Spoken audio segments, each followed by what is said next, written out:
Hello, it's been far too long since I was given the chance to speak.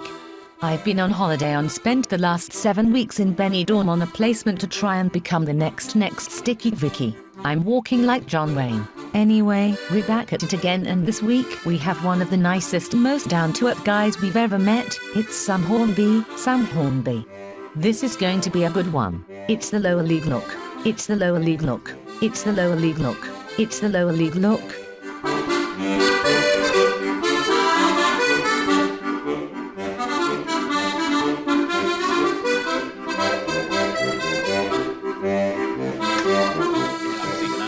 Ones I did there. Guys, we're back.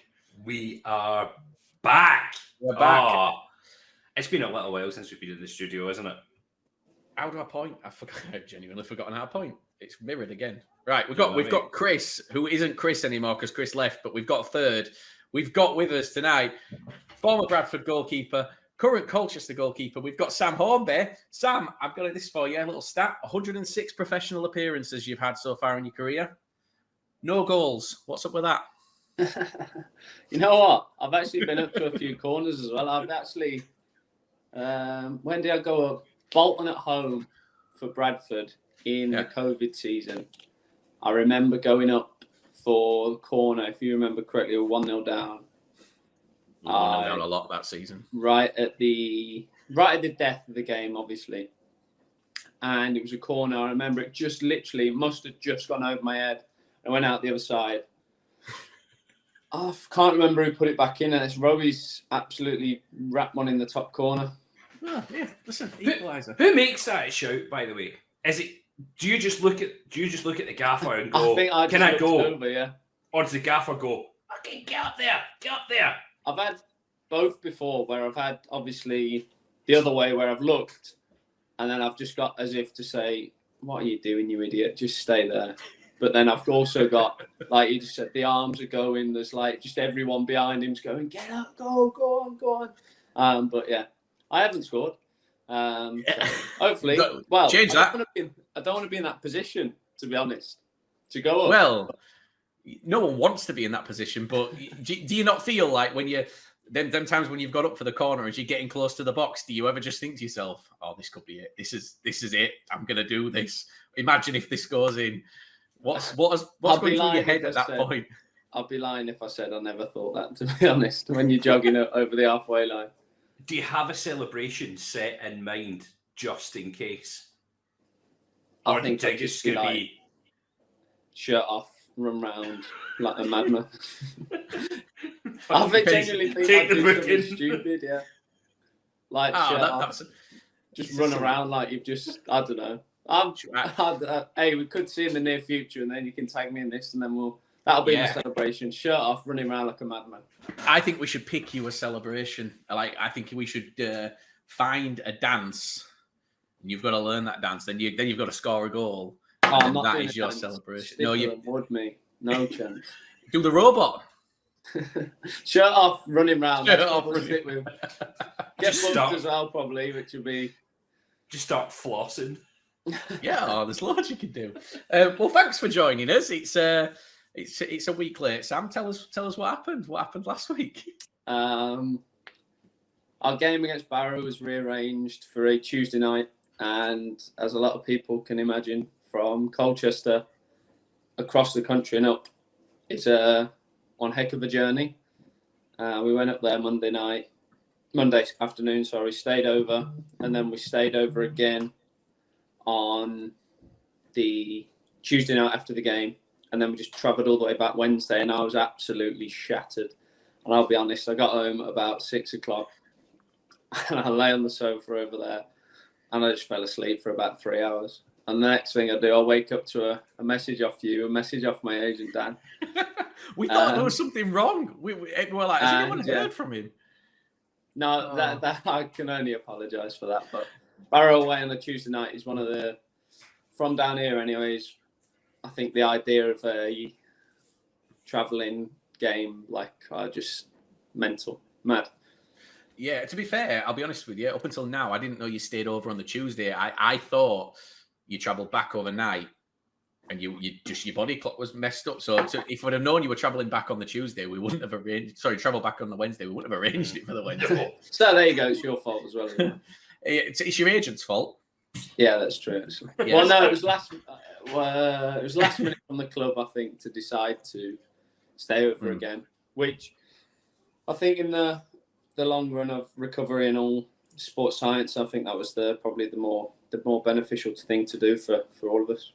Yeah, fair play. Well, you're here now, so we managed to get some more games that we can talk about. But before we go into this season, we're going to go further back than you may have forgotten some of these things, because Grant's been quite excited because there's a certain point in your career where you went on loan from Bradford, and you went on loan from Bradford to Fylde.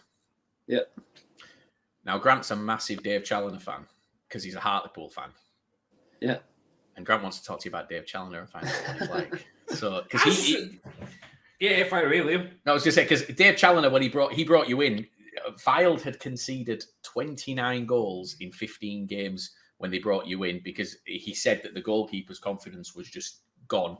They needed some new blood to come in, and you came in on that.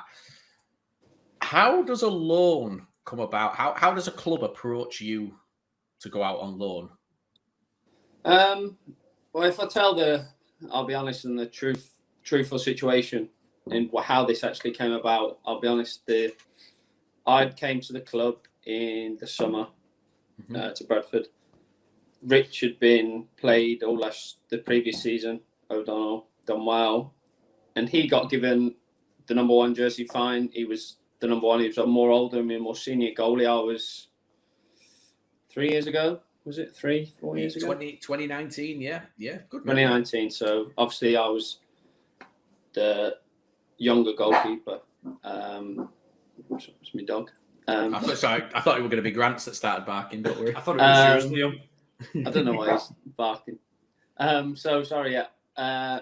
And my game time had been limited. I played in the Czech trade. It was back then the Carabao Cup, I think. But league games had been non-existent. There wasn't going to be, I don't think, an opportunity to play in there because Rich had done so well, which is fair enough. You've just got to accept it. And I was becoming more and more frustrated with this lack of game time, and it kind of, what would I say? I'll be honest, it boiled over with John Vaughan at times. I was quite frustrated, and I'd be answering back probably like a child. I'll be brutally honest towards John Vaughan, and John Vaughan just said to me, the goalie coach, you need to grow up. You're not going to play. You need to get your head around it, and you need to grow up. And I remember him having that conversation with me, which was it was a tough conversation to hear, because no one ever wants to be told you need to grow up. You need to basically accept it that you're not going to play. And then I remember coming in the next game? The next day. So that was on the Tuesday. Day off on the Wednesday, in on the Thursday. And I think I remember getting a text off of a mate that was at Fylde saying, I've heard you might be coming in. And I think then, after the weekend, it was on the Saturday afternoon, or the Friday afternoon, I think Gary Bowyer had said to me, look, what do you think about going out on loan? I think it would be best for you. And I said, fine, I want to go and play games. I need to go and play games. And so then I went out then on the Monday, if I'm correct in saying, after a game at Valley Parade, I was on the bench, and then I went on the Monday. And then that was part of the way me and John Vaughan had this conversation, I feel like that bonded our relationship and made it so much better. We cleared the air. I'd heard some home truths which probably no one wants to hear, and I can't thank him enough for speaking to me about it and telling me, because then season after season working with him, it was the best seasons I've had under him. I got on with him. It was our relationship. It almost like we had this this chat, I won't call it an incident, and it made me realise. And then I'm coming back in the next season, because it was the season COVID hit, wasn't it? Yeah. Back in, like a new person, fresh. I'd heard it from him, and I couldn't wait to get working with him. It was almost like, right, he's told me this, right? I'm just going to be a sponge now. I've heard it. I know what I need to do, and then I just feel like I've kicked on from there, working under him. Do you think that has helped propel your career? Like, helped you sort of get that mentality to break into a first team? Is that? Oh, 100%. Yeah. Without a shadow of a doubt. I cannot honestly put. Obviously, there's a lot of other aspects that go into it, but hearing what he had to say to me, I cannot not thank him, because I don't think he wanted to say it, because I don't think anyone wants to, but I respect him so highly now. Yeah. After he had that chat even more, I'm thinking that's made me realise that sometimes you might not play. And it was strange because I played at Port Vale for a bit.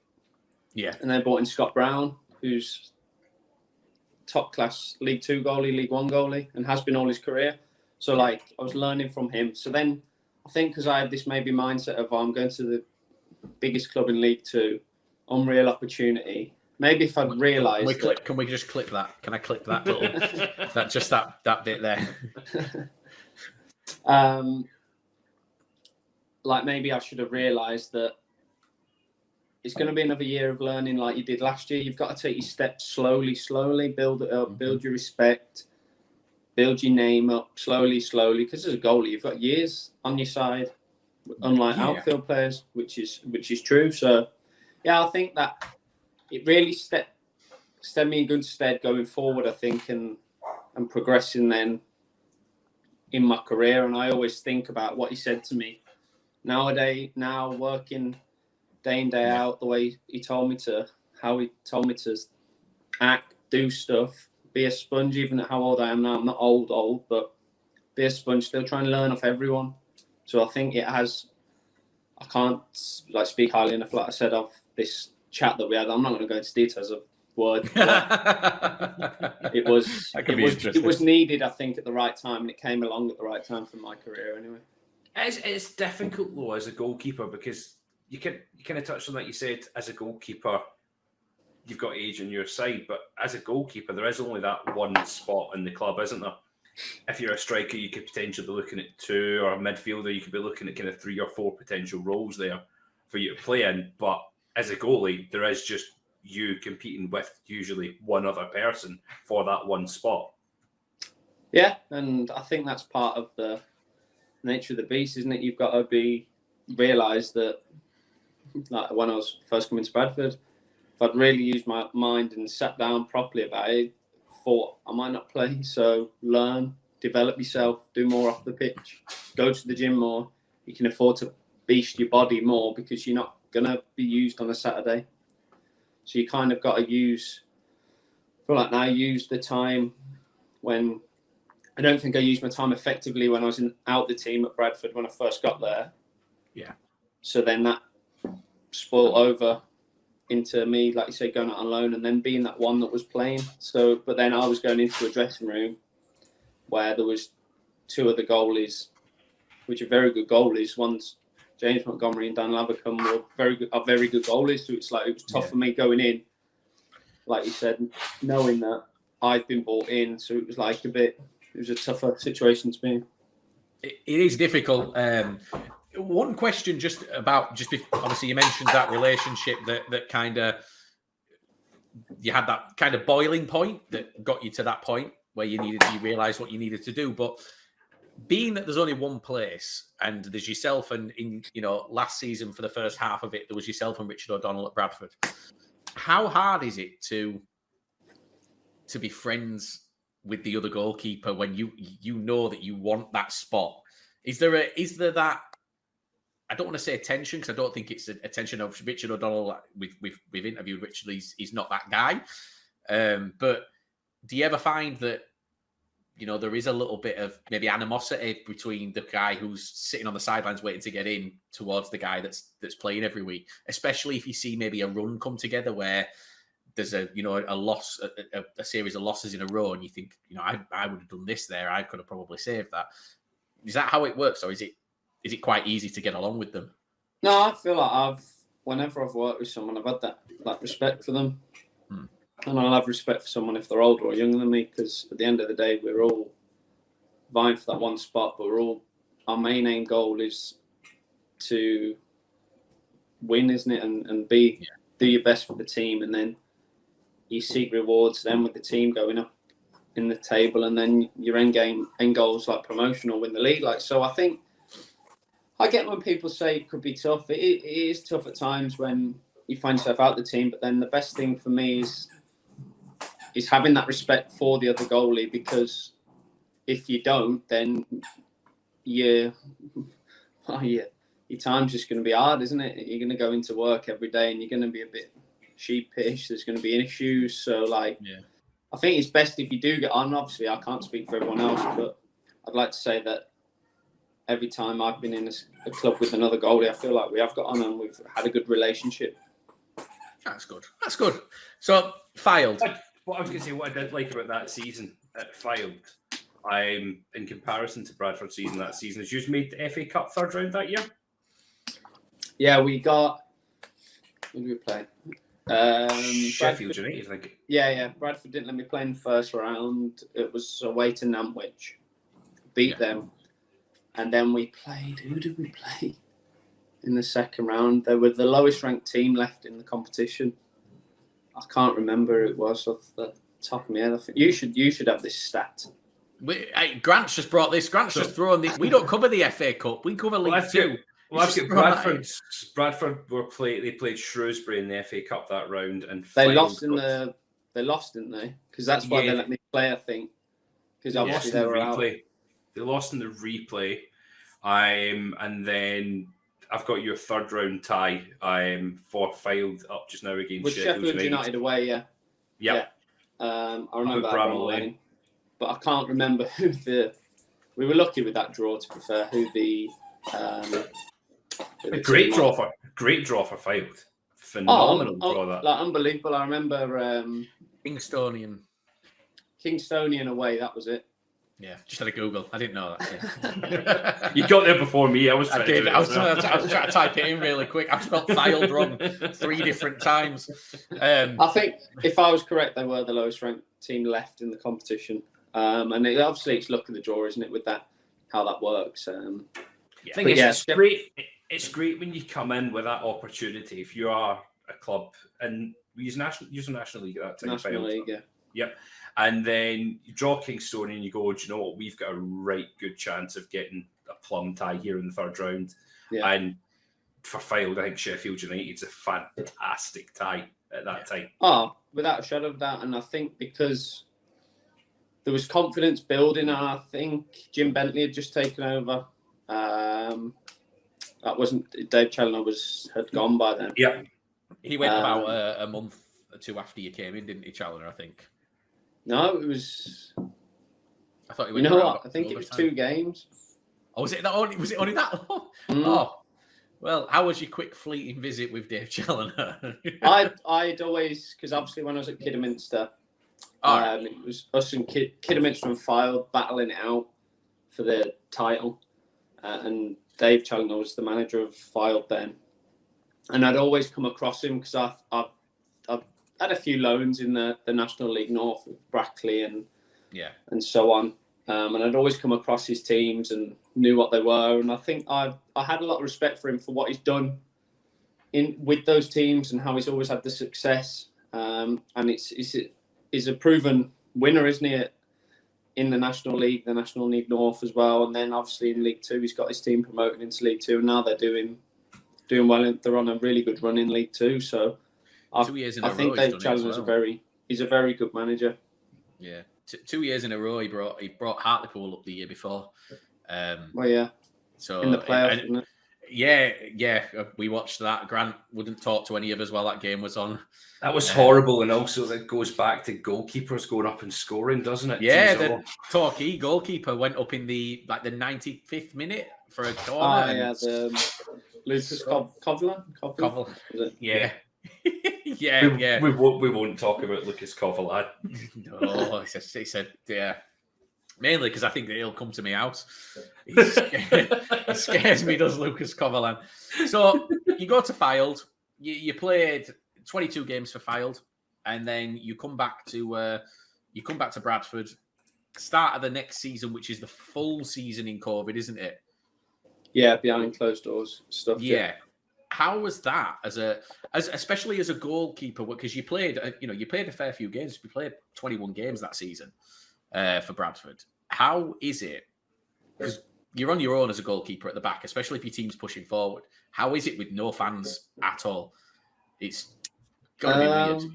One of the strangest football season. I think a lot of people say one of, if not the strangest thing that you can ever play. Because especially the run that we got on in that time when I was playing, like I'm not saying, but the way we were going, and you imagine Valley Parade, bums on seats there, and the way we were going, it would have been bouncing. Yeah. But we're playing.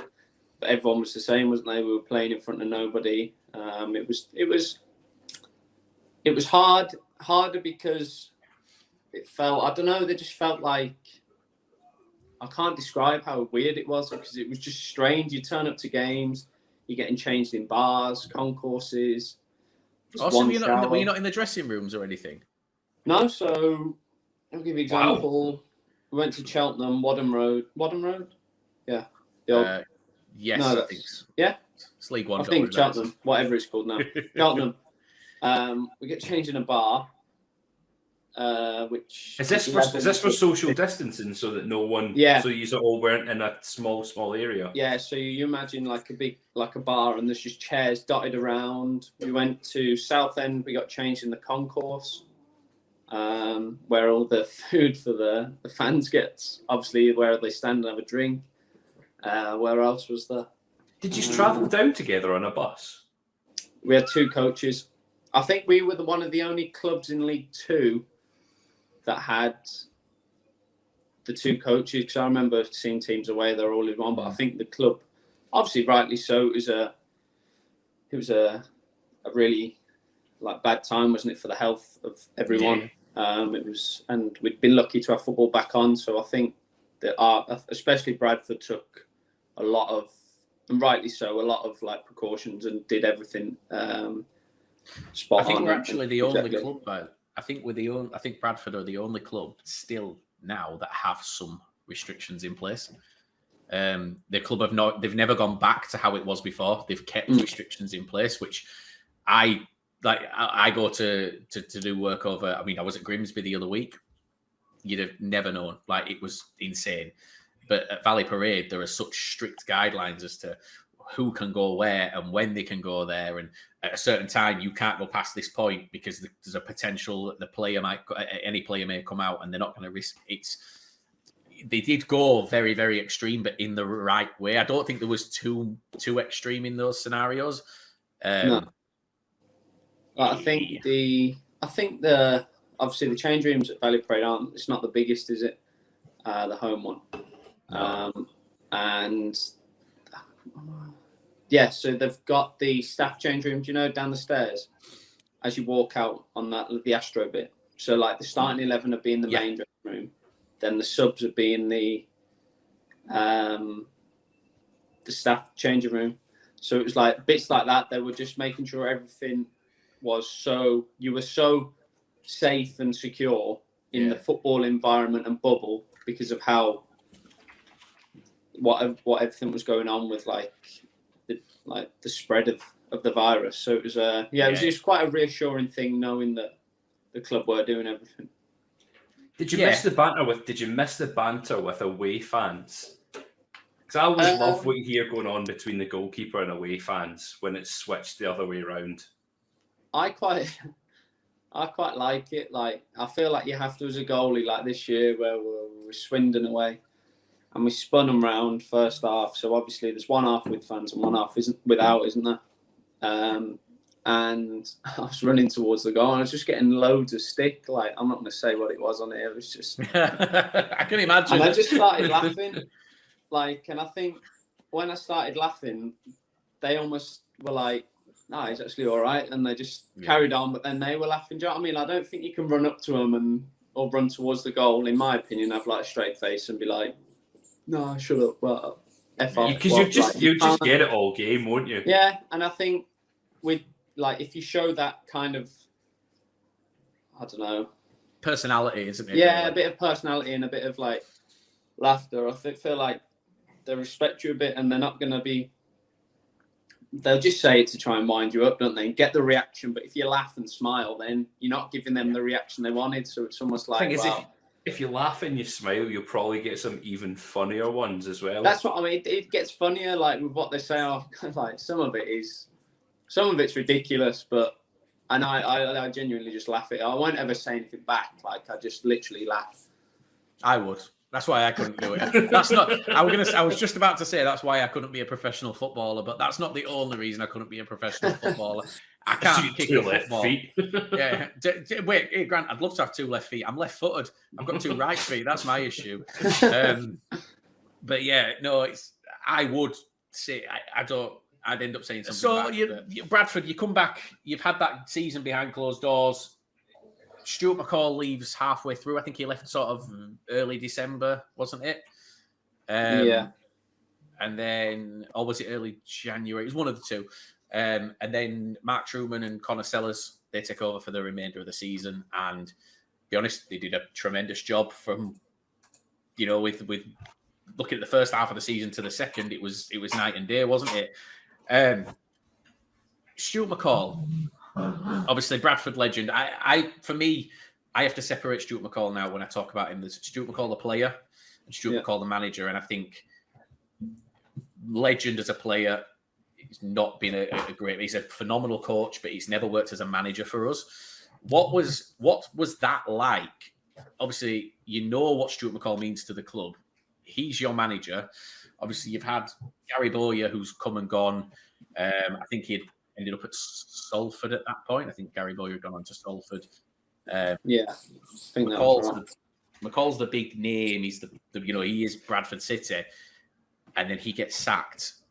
What's the feeling around the place when you come into a manager having been dismissed? Not just with McCall, but Bowyer as well. Bowyer was probably a bit easier to take, in my opinion. But I've had it down. I've had it down here, haven't I, as well recently? Yeah. It's in my opinion, you almost feel a bit. Could I have done more? Could we have done this? Could we have done that? Because my opinion is you should. I'd never want to see anyone lose the job. No. Whether or not you played under the manager or you didn't, he's in charge. He picks the team. He picks what he thinks best. So I think it's a tough. What would I say? It's a tough information to take on board when it happens because of the fact you think we've let him down or we're not in this good run or could we have done this? Could we have done that? Yeah, that's how I feel anyway. I don't know other players, so I can't speak for anyone else. But then the big saying in football is how quick it moves on, isn't it? So then the nasty part of someone losing the job is there's another opportunity then for someone else to come in. And like you said, Stuart McCall lost his job. Can't remember where we were in terms of results or table-wise. I want to say that and I'm only saying this because it seems to be the case all the time. I want to say that we just lost to Oldham. Because it was that bit of a curse, wasn't there? Oldham away. Yeah, and then last season, Derek Adams got sacked the week before Oldham because we're not going down there losing to Oldham at that point. But so it's that I think it was Oldham or around the Oldham game. I think you have to then respect the decision that's been made because at the end of the day, we're the ones that are then going to go over on that white line and change things. There might be a fresh idea. There's going to be a fresh face in. So then it's almost a bit like lads that aren't in the squads or haven't been starting. It's kind of a bit of a fresh slate for everyone and a clean slate. And then I just think it's tough to always find that news out. But then you get a day or whatever, you have a day off next, and then you're back in on the Monday, say, if it's after a Saturday game, and you've just got to get back to work. You've got to then affect what's happened. What's happened has happened, so then all you can affect is what's coming up if there's a game on the Tuesday or a game on the Saturday. So you've got to be time to get your head down and work even harder because you need to just work harder to get out of this situation we were in. How's that period in between managers? I know you've had that again recently. I'm at Colchester, where you have an interim in place. How's the atmosphere within a club when you're working with an interim? I've had quite both ends of the scales with this, because obviously Mark and Connor came in on an interim basis at Bradford, and results spoke for themselves, didn't they, really, with that? And they deserved their opportunity that they got. I will never say that they did. They picked us up when we were down there, and we kicked on, marched on, went to some tough places, got good results, got big wins. But then I've also had it down here now where they've made it abundantly clear that this is an interim basis. And we won't be managers, and we're not going to take on. And that was what it was here. It was Steve Ball and Ross Embleton were made it abundantly clear that we're here to help out, and then we're going to find a manager. So I think it's tough, because then they'll have their opinions on who should be playing, don't they? And it's a bit like, is it hard to know yourself, really, when you've got... That's what I was going to say. When someone says we're here for maybe 1 or 2 games, but then I think you always need to be in a situation like that. I was out of the team, so I was thinking, right, get your head down and work hard. You might get put back in because people change stuff. You don't know what they're thinking, what their opinion is. So I find it, in my opinion, where if that's there, whatever the case is, if they're there for 1 game, or like Mark and Connor proved to be there for the rest of the season, you need to give your all for the build-up for that 1 game, because they might then be there all season. You don't know. You can't just think, he's only here for a week, I'll just kind of toss it off and just sit back and then wait till the manager, because that's what... It's not like your substitute teacher at school, is it? No, and I think what a lot of people talk in football, don't they? The industry is so small. Yeah. So it takes 1 phone call, doesn't it, to say, well, he tossed it off the other week because he thought he wasn't going to be in charge. But now look at him, he's in charge, and he's found himself even more down the pecking order.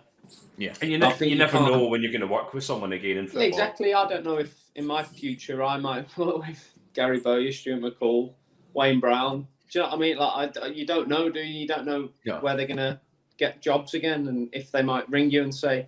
So I don't feel like you can ever burn bridges or be disrespectful or not try for anyone. Like, for me, I hope people managers say, well, he gave me his all. He tried his hardest and he tried his best. So I think that aspect it's one of the hardest kind of middle periods that you get in football, in my opinion, in managers. I can imagine. So Truman and Sellers came in. They came in interim, and then they were given that long-term contract, weren't they? They were literally given the job.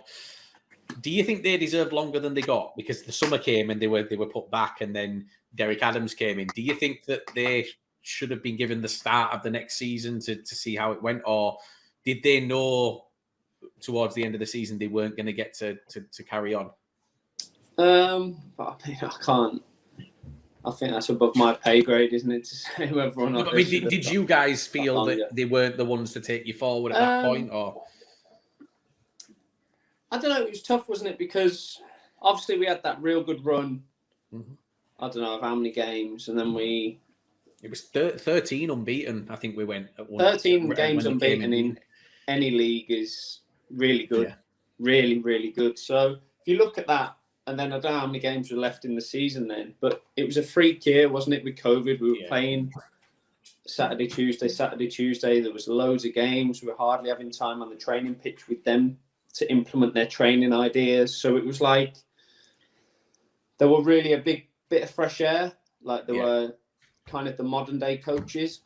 And you see that now with where Mark is still now, learning his trade under Mark Hughes, and he still at the club. And then I want to say Connor, I could be wrong, is he at Hull?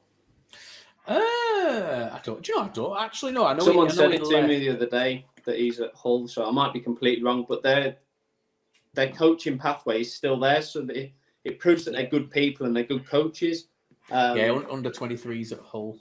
Yeah. See, a bit of info for you as well. Look at that. Google for that, do we? I had to Google it to check, but yeah. So yeah, I don't know if Ryan made his decision. Didn't need to bring in who we brought in. But yeah, look, I don't think we finished great, did we, in that season after that 13-game unbeaten run? No, we were within. I think at one point, we were like 4 points off the playoffs, and we were on this blinding run, and then it just kind of stopped. Yeah, and then we ended up tailing off a bit. And I mean, it was hindsight. I don't know. I think maybe if you give them pre-season and first, whatever, how many games you feel, it might have worked. You just don't know, do you? But then the manager who they brought in was available, weren't they? So that's the thing, you're missing out. Yeah, and I think we, in hindsight, you look back at Derek Adams at Bradford, and it didn't work. Bradford's, he did well at Morecambe. He did phenomenal at Morecambe that first time around to get them up. Bradford's is a different kettle of fish. There's a pressure there that's not really seen at other clubs in this league, and he was the correct appointment at the time. No one could complain about that appointment. No one could look at Derek Adams coming in and go, that's a bad choice, because he has the record. It didn't work. You could see. I don't want to say you could see early on, but there were some signs that it was maybe not going to go how we wanted it to. And then obviously there's the infamous interview where you won't get any better than me at this level. And then out of nowhere, Mark Hughes comes along. But before we get to Mark Hughes, because I'm guessing you had interactions with Mark Hughes, obviously, before you left the club. Yeah, limited interactions. Okay. We'll come to that. But Derek, in your last season, you started the season as the backup to Richard O'Donnell. Richard came, he did what he did. We ended up on a bit of a bad run. You were brought in to replace Richard. He was dropped to the bench. You were brought in as the number one for a while. And Richard was talking to Hartlepool. Transfer window came open in January. He was talking to Hartlepool. We asked him about this. It was a permanent transfer. He was going. And then overnight, you just went like completely out of nowhere from us fans.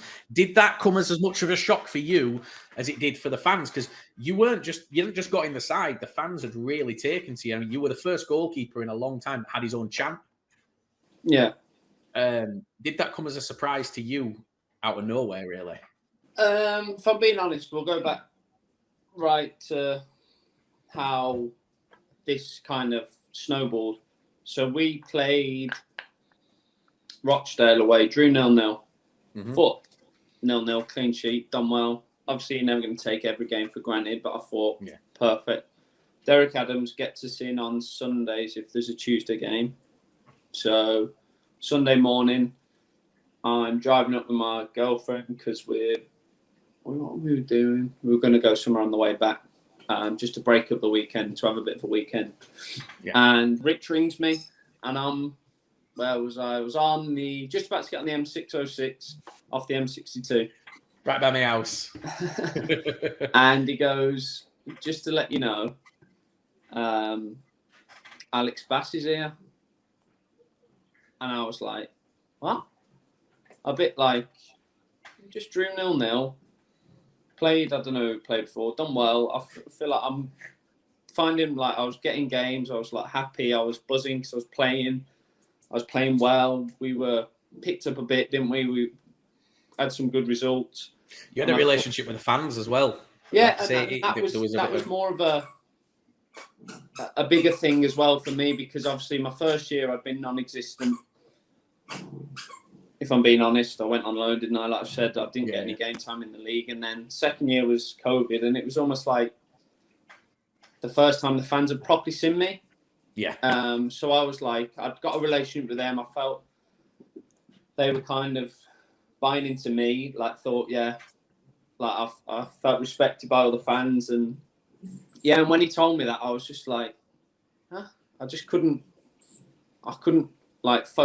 get my mind to why he's brought someone in. Bear in mind, there was arguably other. I'm not going to start saying, oh, we should have brought this, that, and this in. but arguably other positions that we could have strengthened in because numbers were a bit bare in those aspects. So yeah, he rang me and said that. And I remember turning to my girlfriend just going, like, am I shit or something? Like, that was my exact word. Wait, here's the most important thing. What did she say? She just laughed at me. Like, but coming off a 0-0 at Rochdale away, like, obviously the fans were unreal that day. I remember it packed out that whole end. And I remember my name being chanted near the end. And I really felt like felt confident going out there, playing in front of the crowds. Found your feet, found your space. Yeah, I thought, this is me now. Fucking, excuse my language. Put your foot to the floor and you just kick on from there. Like, you just get more game, bang, bang, bang. And that happened. And it was just like, and I remember speaking to John Vaughan. I was like, Vaughanie, what's going on? And he just, I don't know if to say, he just went, I don't know. Like, that was his honest. There were a lot of confusion, weren't there, at that point as well? Yeah, because I'd had my relationship with John now had blossomed and grown and grown. I knew he didn't have a clue. Genuinely, he would have told me. And yeah, so then we had, I remember this so well. We trained on the Monday, didn't name the team, and then we had Walsall away on the Tuesday night. And we were at the village in Walsall by my house. Like, I'd met the coach there. I'd had time to I'd had time to Trashing place. Dog's going mental. Dinner, look. Is he brought his ball? You know what? I'm sitting there to try and get more dinner. I'm sitting there trying to play with mine to stop him scratching the back door. My dog's asleep, so you know. He's honestly, when he wants more dinner, he just. People have Zooms, and like my girlfriend, when she works, they just go mad on Zoom. Whenever you're on a Zoom or something, it's like he knows what to do. No. So, Walsall away on the Tuesday night. So then we're in the hotel on the Tuesday for pre-match. And I'm sat there in the villages, they have those big screens, don't they? Mm. And Mark Truman walks out, and I look, and he just like points and just goes like, "The manager wants to speak to you." And I was thinking, well, I know what's coming here. Like, don't make a rocket scientist to work out what you're going to say to me. And he just said, "I'm bringing in Alex Bass. He's going to play." And I said, "Well, I don't want to sit here and watch Alex Bass play all season." Because there was, what was left of the window? I only think there was about... It was right at the end, wasn't it? It was right near the end. And that was not being disrespectful to the club or anything. I was just like, I'd had a taste. You're focusing on your career, essentially. Football. Yeah, I was like, I had first team football at Bradford in COVID, and I had it again. And I wanted more first team football. I didn't want to play in the cups, just the cups. No. And I said, well, he said, I'm bringing in blah, blah, blah. And I said, well, if something comes up, I'd like to look at it to go and play football. And it had always been, I love the club. I want to, the club were brilliant for me. Feel like I'm finding my feet.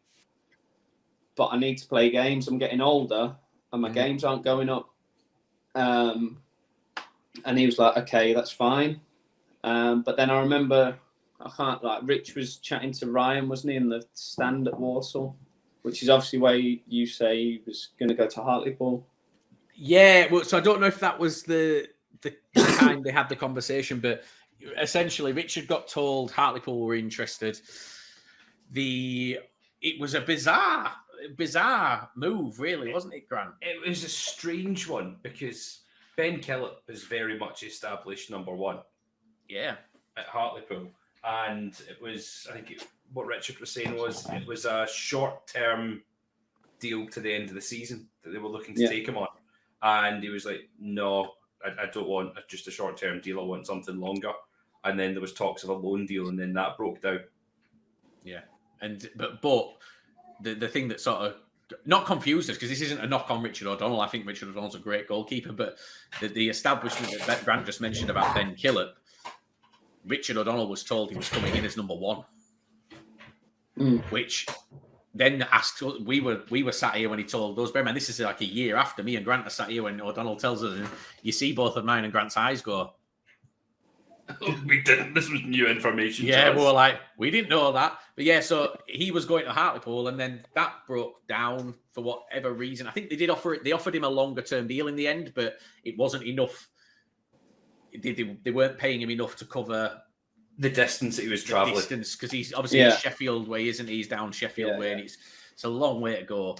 So yeah, that was looks like the same. A lot of things happened around that game. Then, it was almost like it all happened in the space of a few days, and then there was a bit of Colchester might want you. There might be a loan there or something, and then I just got my head down. Like I said, I keep going back to it. I used what John Vaughan said to me, and I just got my head down and just trained my bollocks off, and just worked hard.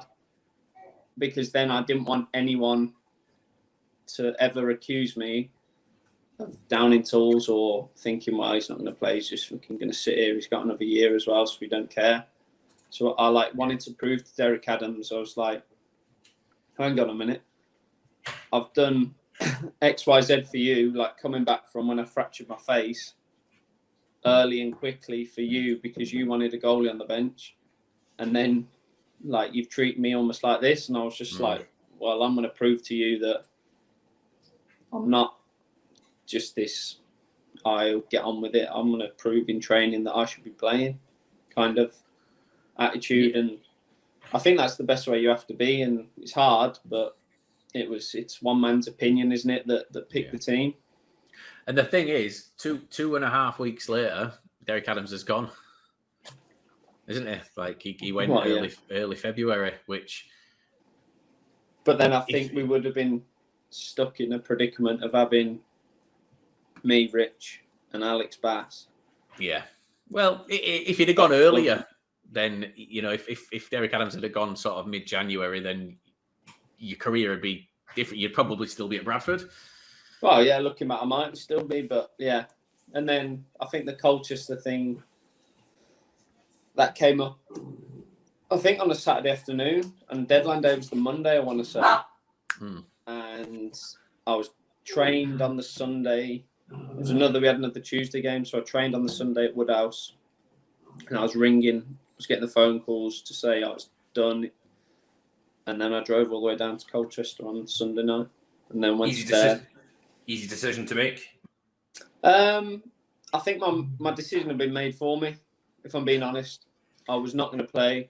I was going to sit on the bench, and I didn't want that. It was a tough decision leaving the club, because, like I'd said previous, I feel like I found my feet, and I feel like I was starting to grow, and things were turning. Results were going well, and it was almost like you wanted to be a part of it. And I was playing, so it was like fans were all coming in numbers again at Valley Parade. It was like, yeah, this is class.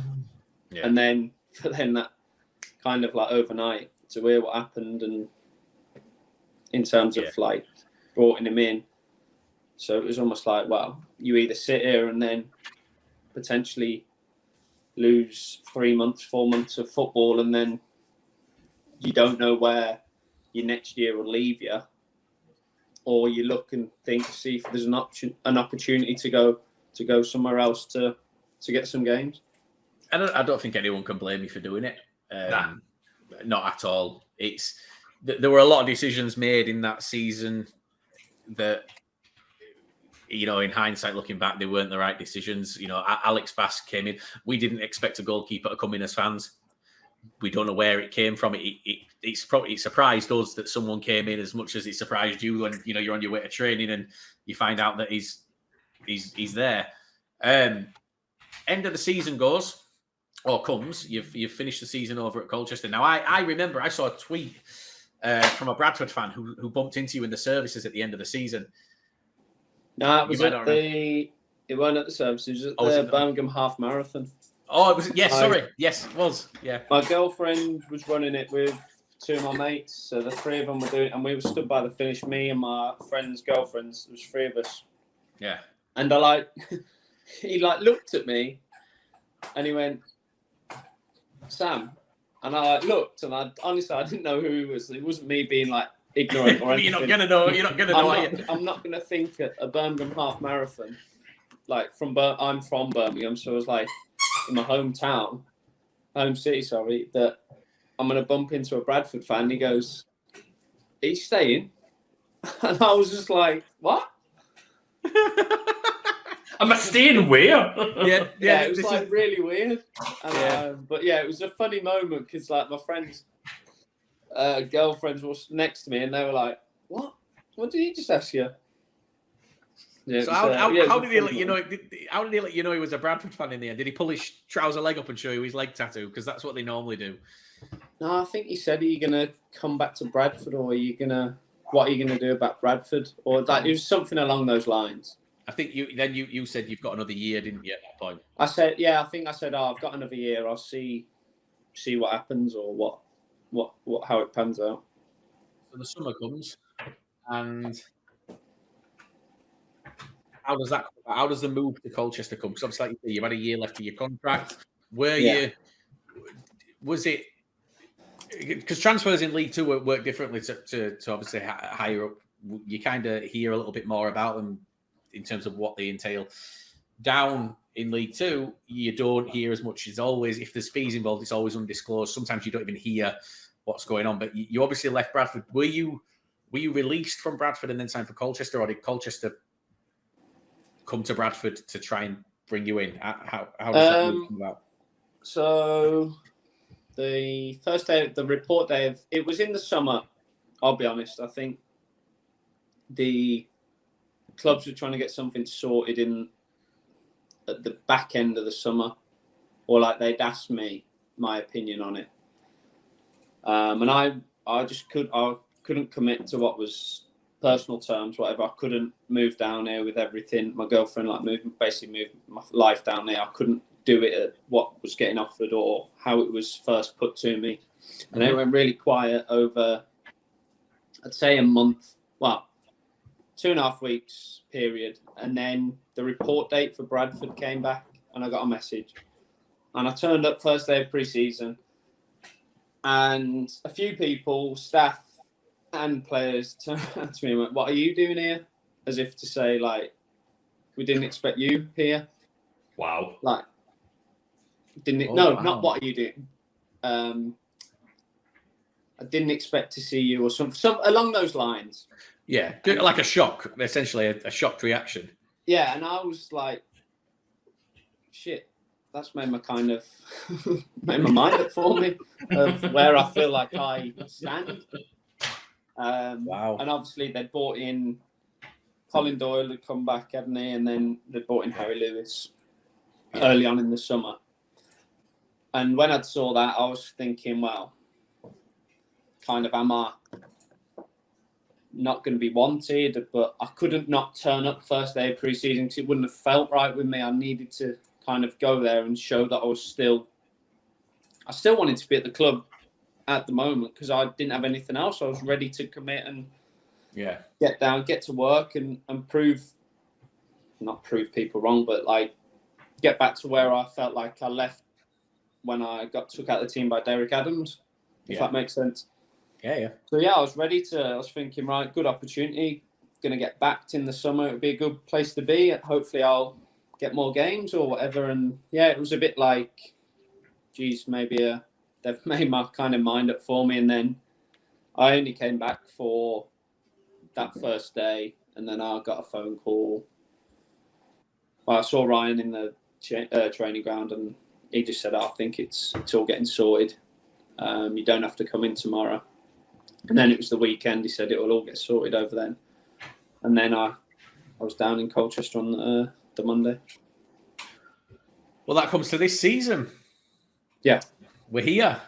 We finally got there. Yeah, do you know what? I've loved that. That's the most in-depth conversation I've been able to have on this podcast about Bradford, because we don't tend to cover Bradford because we're massive.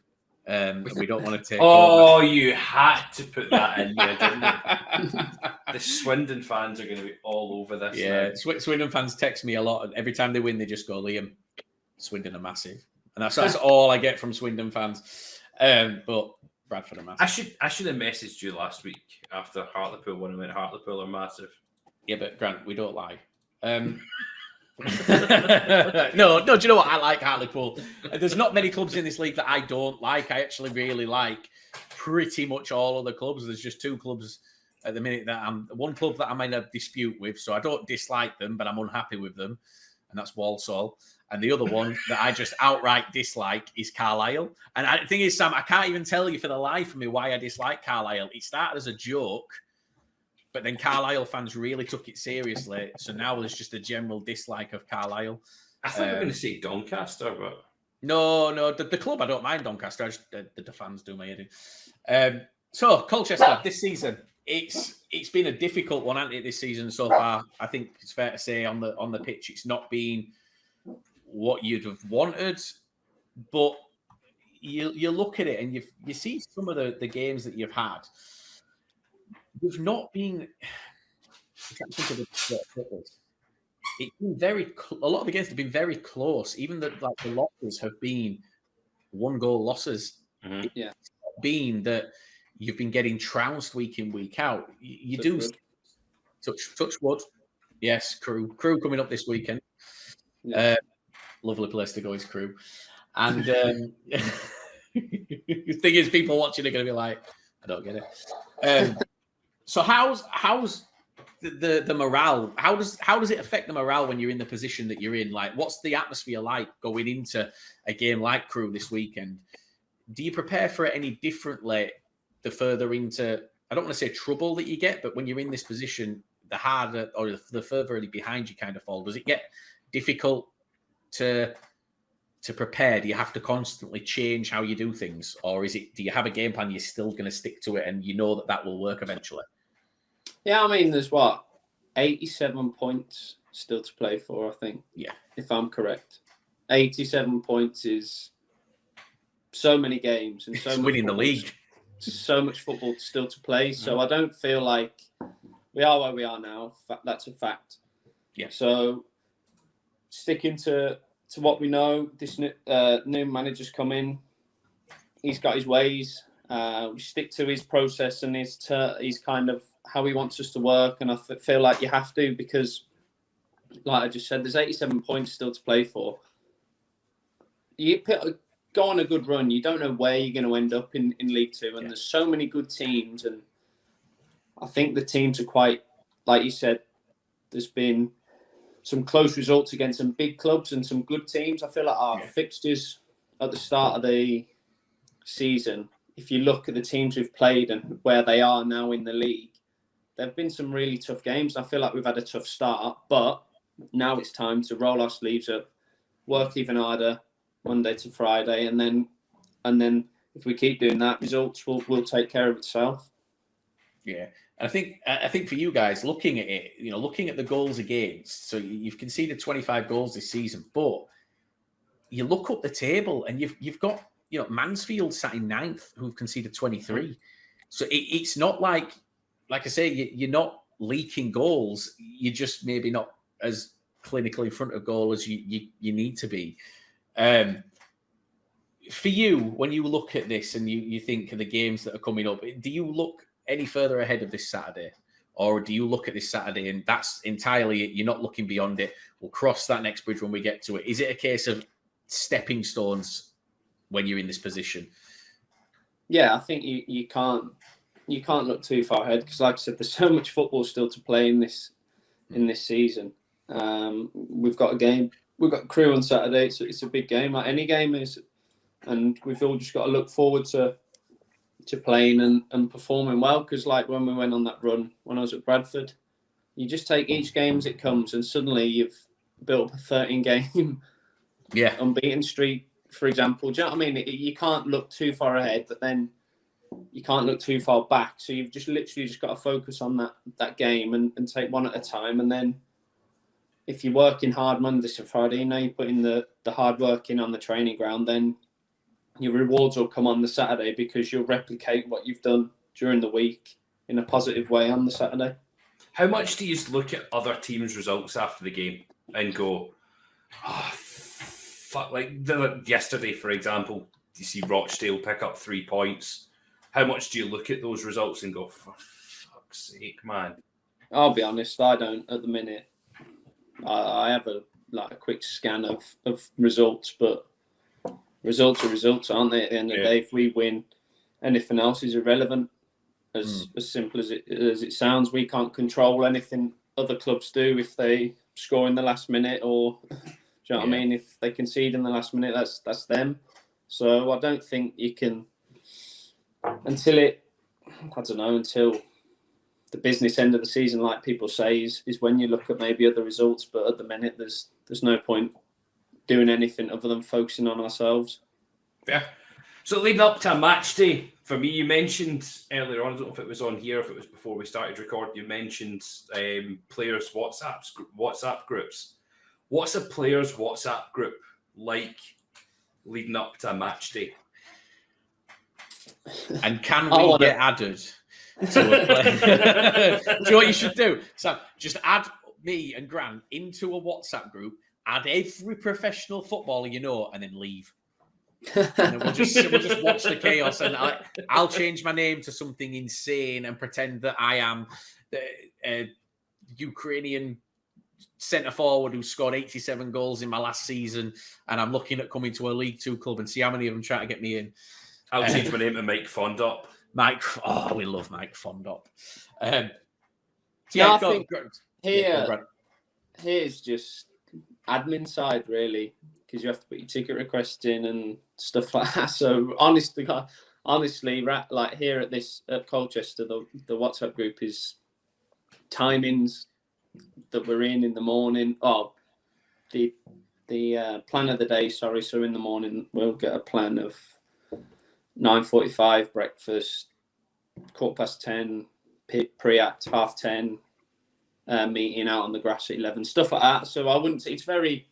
They're becoming quite more administrative groups than I would say what you think they are. They are just groups. Yeah, there's a time and a place for a group of like to have a crack in a joke, but yeah, they are. Especially here now that where we need to just get our heads down and work hard and then pick up some results.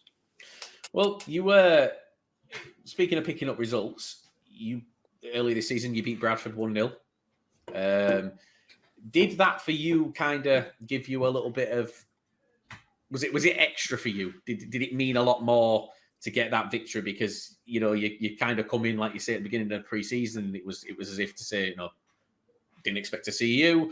So you, in a way, kind of forced into a move that you may not necessarily... Not that you didn't want to move to Colchester, but, that you were willing to stay and fight. You weren't given the opportunity to do so. So was that result a bit sweeter for you than most? I don't know. It was a weird one. I couldn't, because I kind of wanted to... Because like you just said, I didn't feel like I was given... I don't feel like I was given an opportunity under the current regime that is at the club. Because I don't think the manager saw me play, really. I think maybe the first time he saw me play was against them.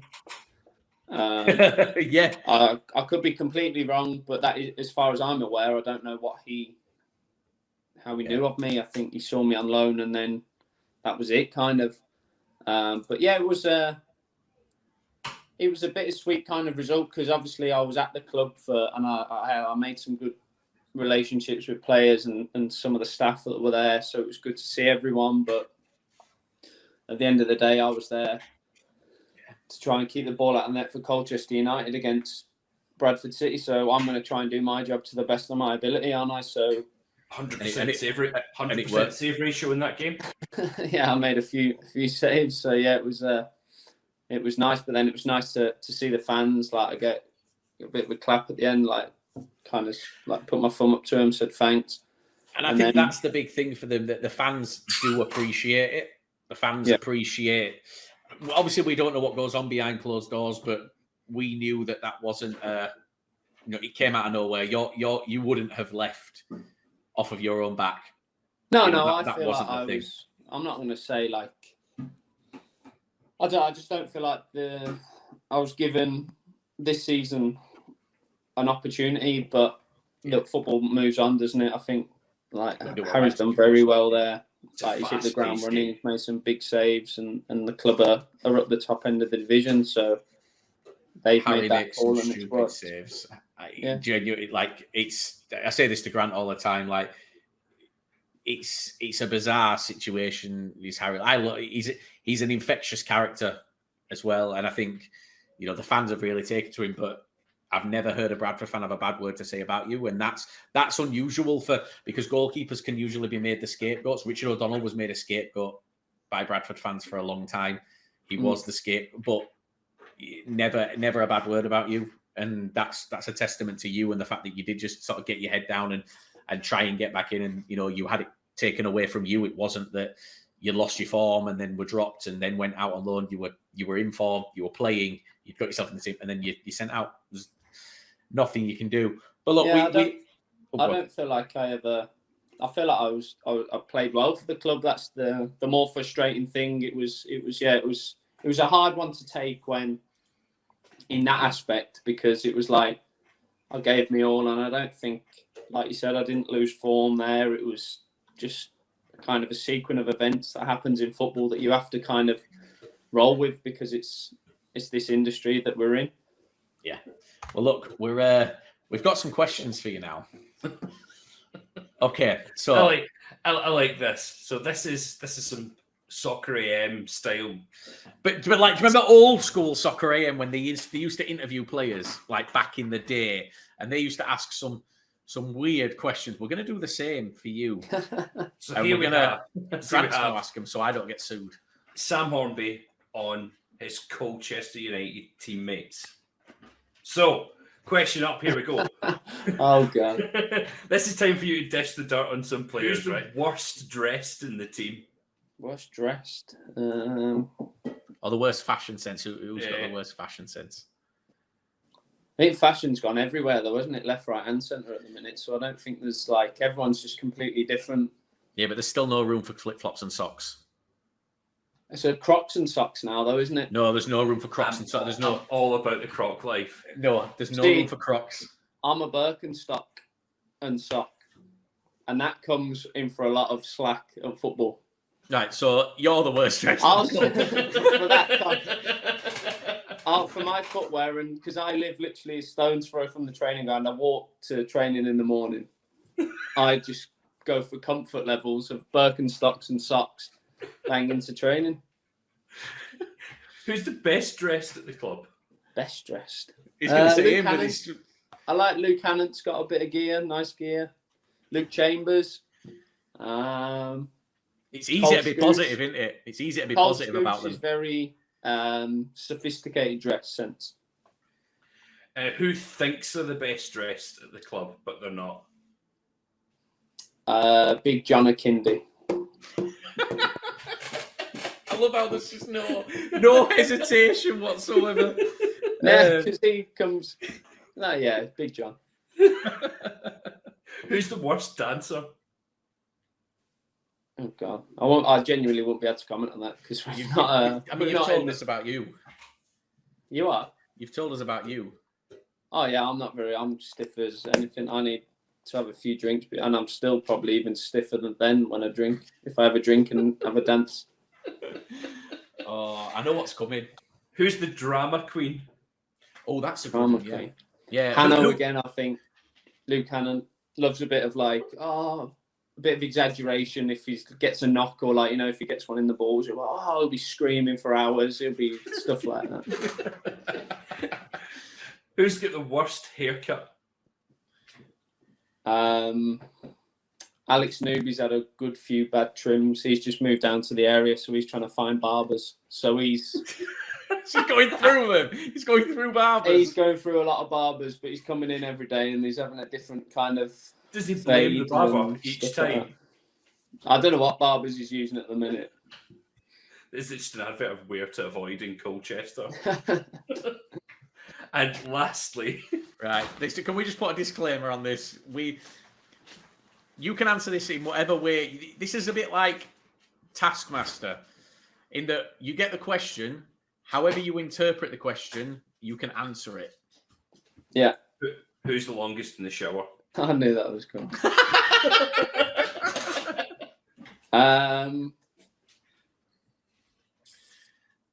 See, I'll be genuine with this. I didn't think an explanation was coming. No, I didn't. I just thought there's no photos. There is. If I'm done or I'll go into the gym and then I'll walk back. There's not many people shower, I'll be honest, because everyone's really local. There's the answer that you didn't want. To be fair, I don't know what answer we did want. This is the thing. We don't really know where we thought that was going to go. Everyone's quite local, so I think it's a case of do your work, do your training, and then everyone gets home, like, because we do it, wash our own kit and stuff. So there's no like, leave your kit here for the kit man, or we take it all over. You take it home, wash your own kit and stuff. Yeah, I don't know if they've kept that since COVID. Wow. But yeah, that's a genuine answer. There's not many, because like we do it all ourselves. There's a lot just like say train, lunch, gym, and after gym just off your pop. So yeah, well, that's like that. There we go. Yeah. That is a diplomatic thought process. That is a diplomatic answer. Not the one that we thought we were going to get, but it's one that not we'll the one accept. that you wanted either, was it? To be fair, like I say, I don't know how we'd have handled it if you'd have answered it that way. We'd have probably just started laughing and cut it. So now we're able to keep that in. Honestly, Sam, it's been great. Genuinely, like, yeah, we could have done this for hours. So, but we're not going to keep you because we know you like your sleep. I'm fine now with sleep. Well, look, we're Grant. Do you want to walk us out? Sam, just let you know, when we do end, we don't actually end. It's just the end of the recording because we had one guest who we said thanks very much for coming, and he just disconnected, and we've not spoken. It's been nearly a year we haven't spoken to him again. Grant, take it away. Thank you very much, everyone. Thank you. It's so good to be back recording once again. Don't forget, give us a follow on all our socials. Don't forget to retweet it, share whatever it is you do to get out to more people. Comment your friends, your family. Just get a few folk listening to it. Don't forget, rate us 5 stars on Spotify. Comment whatever the hell you want. We don't care. It is purely the 5 stars that we want to get on Spotify to get us back up to that 5-star level or close to again. Sam, it's been amazing having you on. Thank you very much for being a guest. With us this week. All the best for the rest of the season. Really hope to see you guys climbing back up the league. Everyone, we have been the Lower League.